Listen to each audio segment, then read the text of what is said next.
This is Reimagining Higher Education, your go-to podcast with remarkable education leaders sharing personal stories from their experience in and around the sector, including reflection and evidence for progress in the sector. With your host, Professor Judyth Sachs, former PVC Learning and Teaching at the University of Sydney, Deputy Vice-Chancellor and Provost at Macquarie University, and Special Advisor in Higher Education at KPMG, and now Chief Academic Officer at Studiosity. Welcome.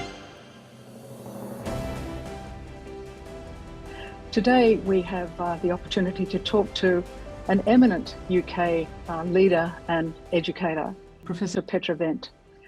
Petra, thank you for making time to talk to us today from Italy.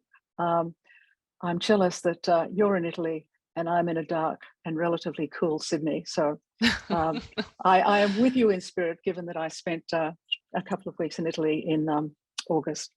So look, in preparing for today, I asked you to bring an object with you that represents your journey and your approach as an educator and as a leader. So can you show us what you came up with?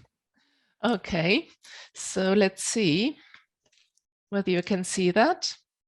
I can, and you might describe it to people when they see it afterwards. So this is a photo of my parents getting married. And they're getting married after the Second World War.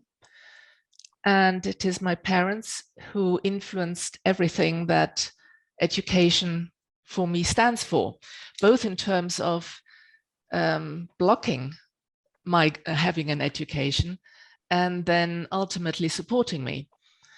And the reason why they were blocking me was that they had no money and working class background, and simply could not afford to send me even to grammar school.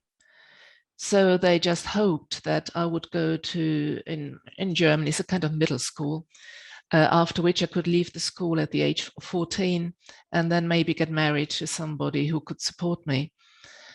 And it was my primary school teacher who basically, who knocked on my parents' door every day to try and convince them that I had to go to grammar school and that I shouldn't go to the middle school. And my parents just said no. They said they couldn't afford to. And anyway, I wasn't bright enough. So because I was quite a shy girl, and also I couldn't really communicate in a socially adequate way, simply coming from the family that I came from. I didn't know what I wanted to do, and my parents didn't want to send me to grammar school, but the primary school teacher saw something in me. And in the end, she convinced my parents to send me to grammar school. And I did struggle because I didn't really understand the concept of learning. The other kids had come from better schools, better families. I didn't know how to prepare for classes, and I did struggle. And I nearly had to repeat a year twice or even 3 times, because in the German system, if you don't cope very well with more than one subject, you have to repeat the whole year. And I managed to get around it. And after that, I had some very, very supportive teachers in grammar school. One was an art teacher and one was the maths teacher. And again, both of them encouraged me to do my A-levels, do them reasonably well. I didn't do brilliantly, but to encourage me to go to university. And by then my parents thought, yeah, maybe, there's something in her and she can go to university. Obviously, I had to support myself. And from the age of 14, I always worked every single holiday, every weekend, just to save money, to learn how to drive, and then to be able to go to university. So that was all me and nobody else. But my parents made it able that I could work. They supported me in doing that and saving the money. And then I went to university, and bit by bit, my parents were converted that education may be a good thing. And then to cut a long story short, I made quite a success with my life after university. And they slowly, by the time I was 40, it took a while, they understood that maybe I was quite successful. And then they were so proud of me. And when I was in Scotland, Prince of Queen Margaret University, the Queen invited me to meet the Pope, the German Pope then. And I showed the invitation card to my parents. And then they thought, oh, maybe she has made it. Yeah, maybe she is something important.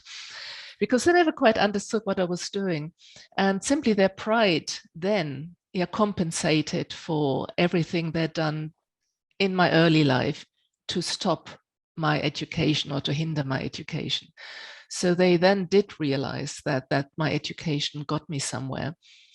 But it obviously made me realize, and that was always my motto in higher education, that the background, where you come from, is just so important in school, in higher education, further education, wherever you are.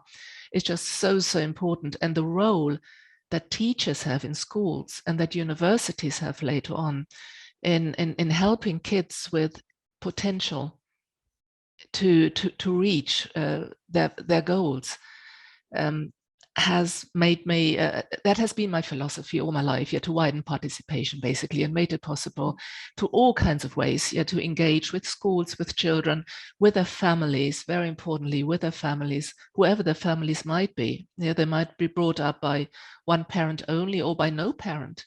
They might be in foster care, they might be raised by an uncle, by an aunt, and getting these people in and engaging them and telling them, look, if your kid is bright and your kid is bright, he or she can make it, with a bit of support. So this is where my parents came in, but my background, which was a difficult one, to get an education, then eventually their enormous support and pride, and making me what I am to try and change people's lives. So how do you account for your success? Because you have been successful by any means, the Principal Vice-Chancellor of a university, the Deputy Vice-Chancellor of another university, and of course the fellowships that you've been awarded. So what makes you tick? I think I've always had, well, there are two things. On the one hand, I always had the support of people. There were always wonderful people in my working lives who saw something in me and who encouraged me to go places which I wouldn't have gone myself. And this is where I think, again, the lack of confidence and the enormous shyness I used to have plays a role. So I seem to rely on people sort of pushing me in the right direction. So I had a supportive dean at some stage, then a very supportive deputy vice-chancellor and so on. But the other thing that ticks me is, and it's such a naive sentence, trying to make things better. It's horrible to say it that way, and it sounds arrogant, it sounds naive, but I wanted to be in a role where I could achieve things. And when I was just, when I was just an academic lecturing in Italian, I couldn't quite, I saw what could be improved, but I wasn't in a role that I could do it. And that obviously inspired me as well to go up the management route to try and realize change. So you touched very briefly on your university life. Can you just elaborate a little bit more of what university was like and why you chose the subjects and the disciplines that you did?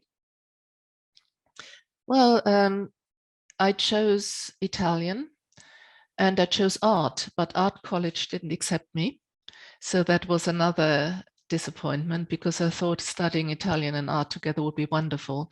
From the age of 14, I learned Italian in evening classes because, again, my parents didn't have money to go on holiday. But when I was 14, the Italian lira apparently was so weak that it was cheaper to go to Italy than staying in Germany.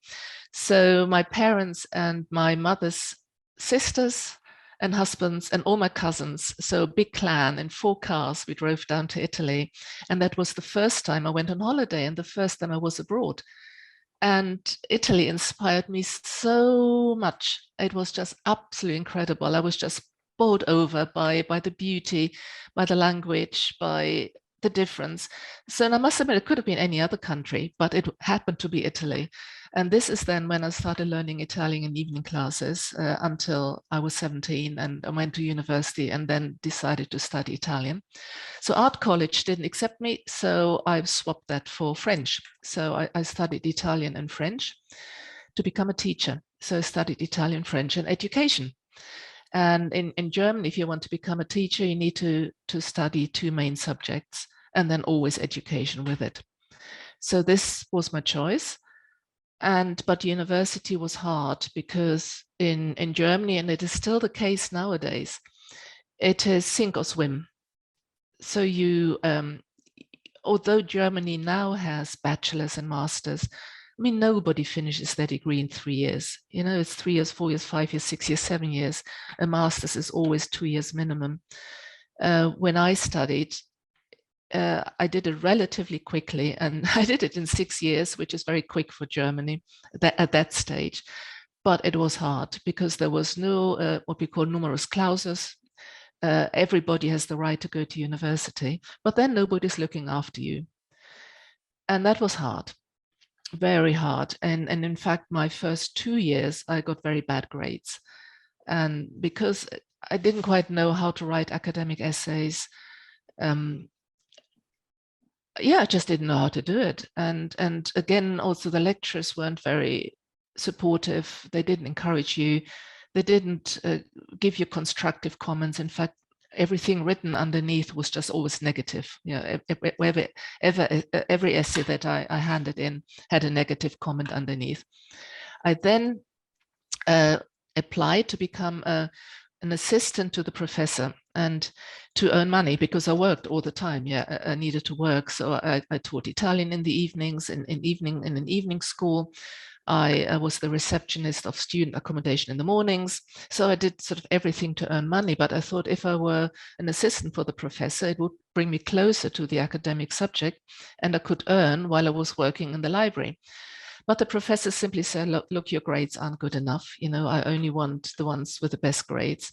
And I said, but I read somewhere that you give out these jobs as well to those in financial need. So we had a little think about it. So in the end, he gave me the job. And it was that saved my academic career because I worked for 8 hours in the library every day. And my job was to catalog new books that were coming in, Italian books. And so by default, I had to read them. And I was close to the professor. I suddenly started to understand academia and what it was all about. And within 3-4 months, my grades improved from just about pass to first class. And that then gave me the opportunity to end up with the first class and starting a PhD and so on. So again, it's the same story. It's a remarkable story. And given that story then, throughout your career, how has that acted as a filter, but also an incentive in terms of wanting to, as you say, to make a difference and help students be successful? Well, right from the start. So when I started teaching at Middlesex University, which was Middlesex Polytechnic then, I lectured in Italian, and polytechnics, as you know, weren't traditional universities and accepted people from all kinds of backgrounds. And my teaching was very challenging, but I just wanted to bring people along. I spent an enormous time with my students outside the classroom as well. I tutored them for free, you know, but you do that just to explain to them how academia works, how you write an essay, how the grammar works when I was teaching Italian language. And I was so proud. There were some students who came from nothing, previous drug addicts, and some very mature as well. And they ended up with really good grades. And some of them still write to me now, you know, and saying how grateful they were. So it was the teaching to start with. And then I became head of languages. And what we did there, we tried to rewrite the curriculum in order to offer different types of assessment, which is the norm nowadays. But when I started, it was just, you know, written examinations and nothing else. So we changed types of assessment in order to make it possible for different learners to get used to, to understanding what the subject was about, but also to feel positivity and to get grades and to pass. So it's not that we gave them the choice, but what we did in each curriculum, we had a range of assessments, whether it's verbal, whether it's continuing assessment, whether it's group assessment, or, so that every student had access to different kinds of assessment, so that on average they did cope in the end. So this is what I then could achieve when I was the head of the department. And that continued when I became dean at another university in London. I was Dean of Humanities and Education. So teacher training was part of my faculty then. So I could then talk to all the academics when it comes to school education and what they would do there for the students. I also chaired a research group, a longitudinal research group, which followed students for 5 years, the first 3 years at university, and then 2 years into their first jobs. And it was quite clear, as depending on where the students came from, they were less ambitious going into the jobs.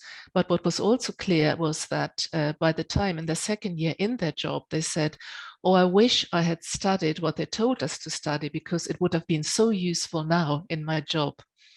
So that clearly taught me and all the researchers that, yes, we obviously know better when it comes to what students need, but students don't necessarily see that they need this.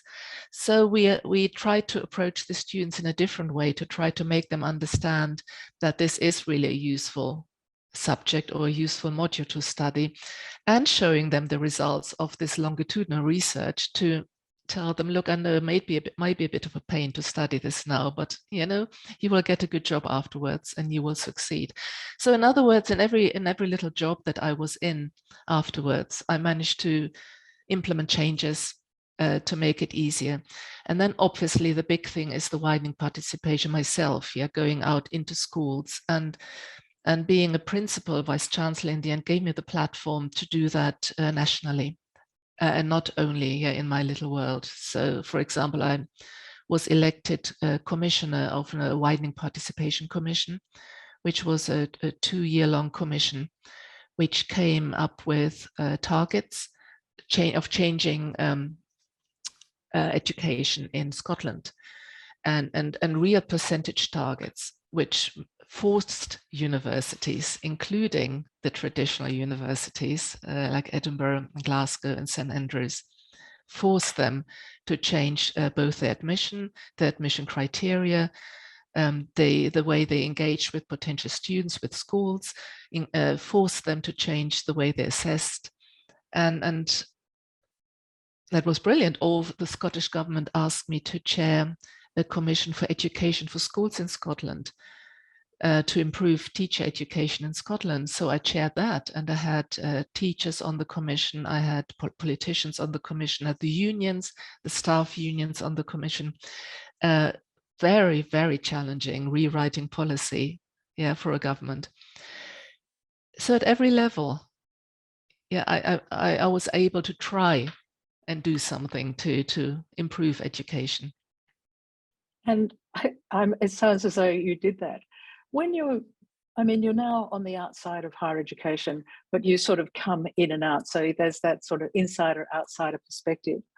What do you see as the major challenges confronting higher education at the moment? Unfortunately, it's still money. And depending obviously in which country you work. I do a lot of work in Germany at the moment, a bit of work in Austria as well.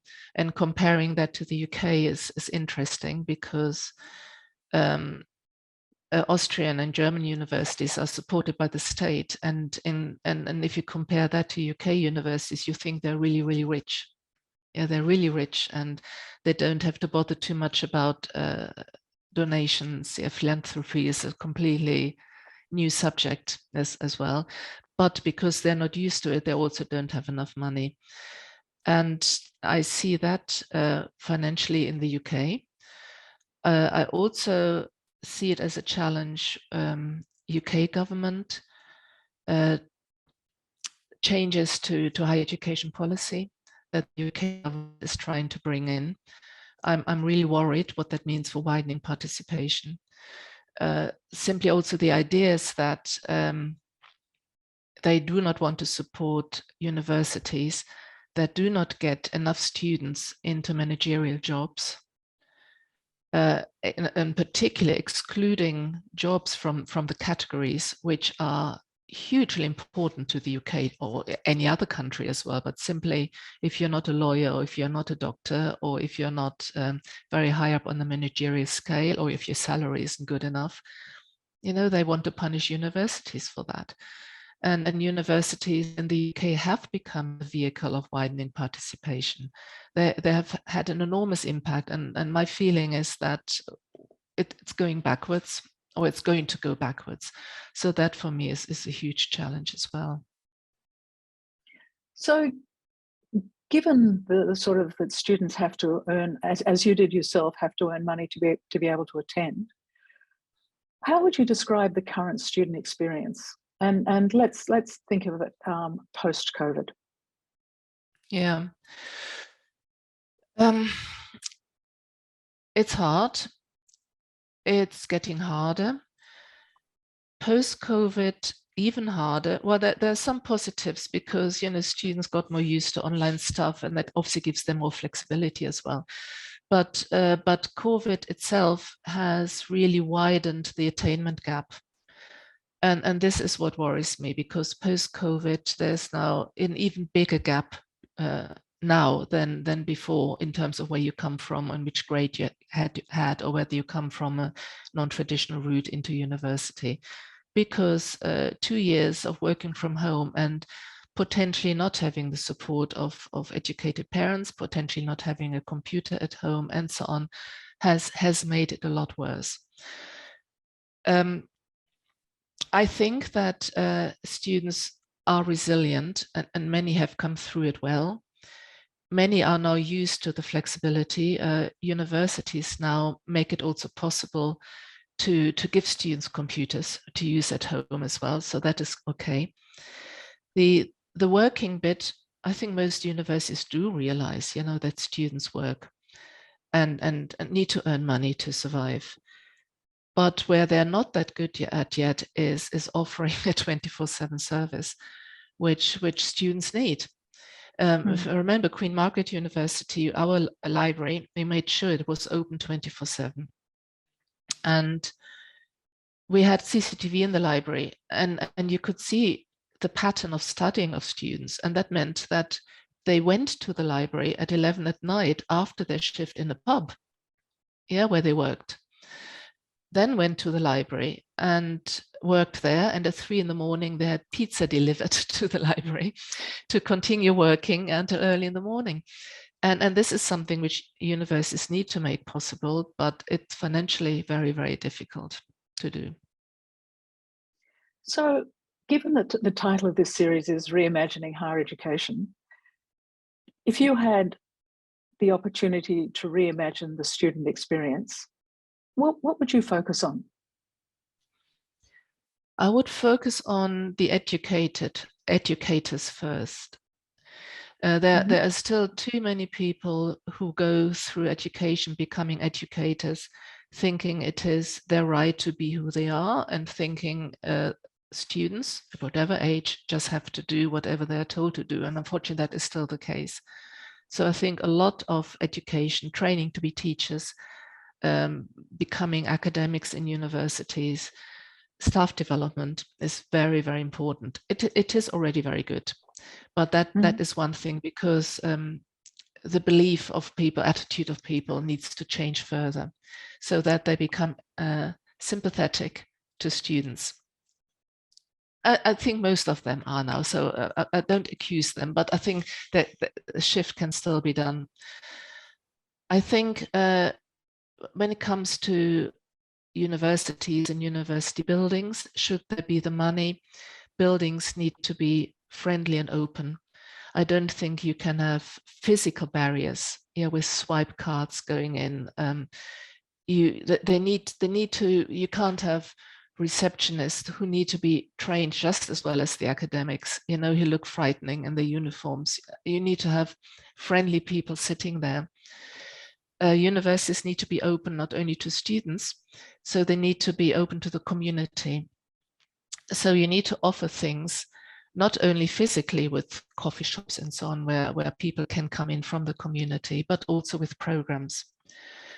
And a building helps a lot which looks open and friendly. I would like universities to offer everywhere children's universities. Many, if not most universities are doing that now, but children's universities in a way, not only where they come in, for one particular program and then they get maybe a little cap and a ceremony, but where you really engage them. I remember our children's university we did at Queen Margaret University. It was just fantastic. We asked the kids, it was always over 3 months in the summer, and particularly the 6 weeks when kids were on holidays and the children and the parents had problems finding a space for the kids to be. They would come to the university and they did projects like reimagining a university. So we would ask 7-year-olds, what do you think a university should be like? And they had to draw pictures and so on. And I learned so much that was much more than any branding exercise you could even think of, So I got free consultancy from these kids. So they talked about the importance of animals and that it need to be in the middle of lots of green, and they wanted to have the animals to stroke and to take into classes and the animals to learn about nature, because it's so important to have nature incorporated in. And so it was brilliant. And the pictures they drew, and they even came up with little flags and emblems for the university. That just made me really think about how do people see universities, normally ivory tower, but what should they be in drawing people in? So we had these kids, and then when we graduated them at the end of the summer, we invited the families and carers in, and we had a big party. We had a big all-day party with the carers, and I engaged mainly with the adults there.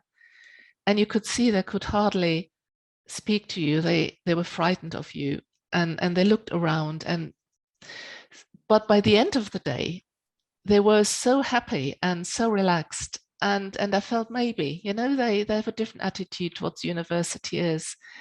So that's one thing, making universities really open and welcoming, both physically and through the programs. The other one clearly is everything digital. Universities just need to be completely and utterly on top of it. And maybe what could happen is that they simply become learning hubs.